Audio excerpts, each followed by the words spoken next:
السلام عليكم ورحمة الله تعالى وبركاته. مرحبا بكم معايا في فيديو جديد على قناتي وقناتكم وصفة ديلي اليوم ان شاء الله. وكيف ما كتشوفوا معايا غادي نحضروا واحد الكيك اللي كيجي معلك مشكلط رائع، لذيذ بزاف، واهم حاجة انه صحي بدون سكر ابيض او زيت او دقيق ابيض. كيجي رائع، صدقوني جربوه، اكيد غادي يعجبكم بزاف بزاف. فبسم الله على بركة الله، نبداو في المقادير وفي نفس الوقت طريقة التحضير.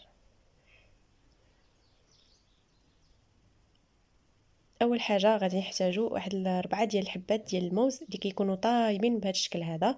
من الافضل يكونوا طايبين، يعني القشره ديالهم كتبدا في هذيك الكحوليه.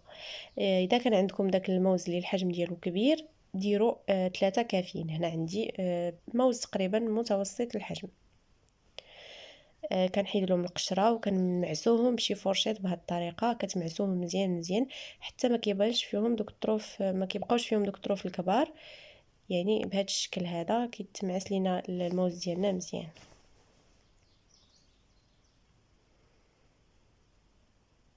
كنزيدوا واحد اليوغورت او الياغورت يكون طبيعي بدون سكر، تقدروا تعوضوه بطبيعه الحال بالحليب.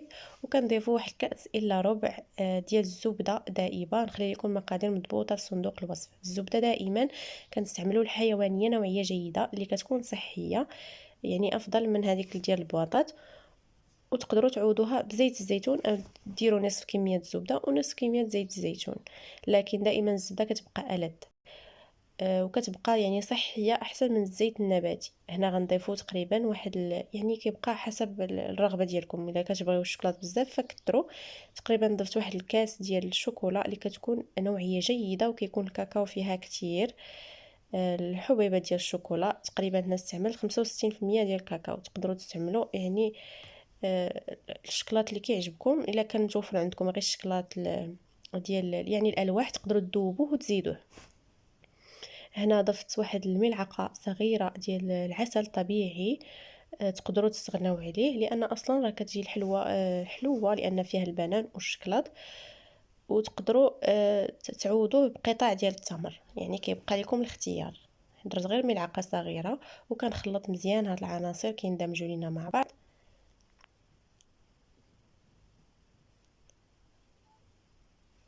وهنا غادي نضيف سكر فاني، نسيتو يعني من الافضل تضيفوه من الاول. تقدروا تنسموا باي حاجه كتعجبكم، يعني حتى القرفه راه كتواتى بزاف مع هذا الكيك. انا غير بغيت نبدل، يعني في العاده كندير القرفه كتغطي على داك المذاق ديال الموز المجهد، كتجي رائعه بزاف. تقدروا ديروا قشور الحامض او البرتقال، يعني اللي تنسموا باللي بغيتو. اذا ما بغيتوش ديروا سكر فاني لانه هذاك السكر ماشي صحي.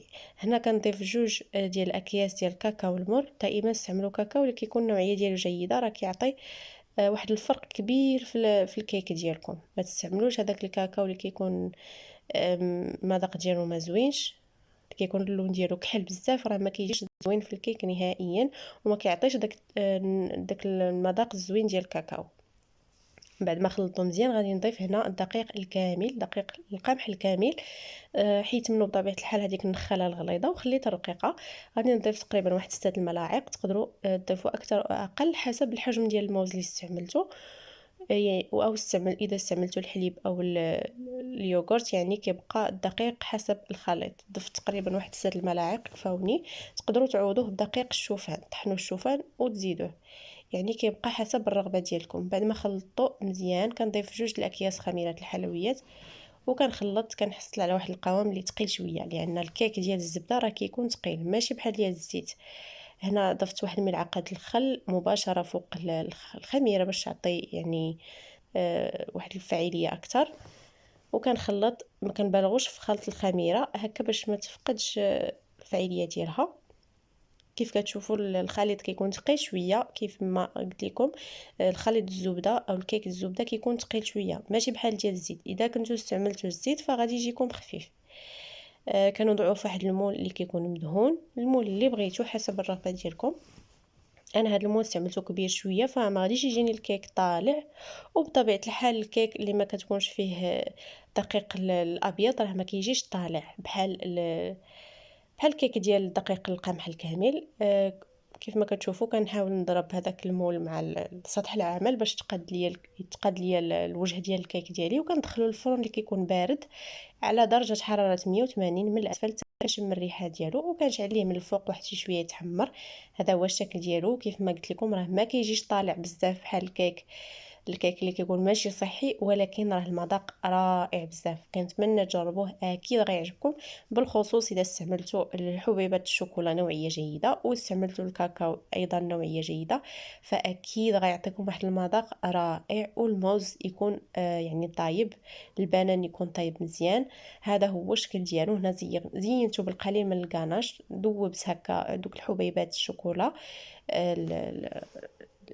وزدت عليهم القليل من الياغورت الطبيعي، وزينت بهم الكيك. كيبقى تزيين حسب الرغبه. ضفت كذلك شويه ديال الجوز او الكركاع مهرمش، كيجي المذاق ما نعاودش لكم، كتجي معلكه ومشكلطه رائعه. واهم حاجه انها صحيه، يعني كتاكلوها وضميركم مرتاح، ما كتاكلوا لا سكر ابيض لا دقيق ابيض، يعني لا زيت نباتي. يعني الكيك كيجي صحي ويعني وفيه مكونات اللي غادي تنفعكم اكيد.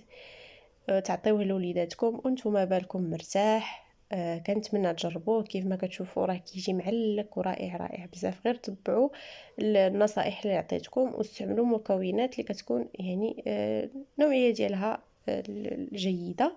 اكيد المذاق غادي يعطيكم فرق كبير في المذاق. ما تنسوش اذا عجبكم الفيديو ديال اليوم تخليو لي لايك وتبارطاجيوه مع الاصدقاء والاحباء ديالكم، علاش لا. وشكرا جزيلا على المتابعه والتشجيع، والى وصفه قادمه باذن الله. مع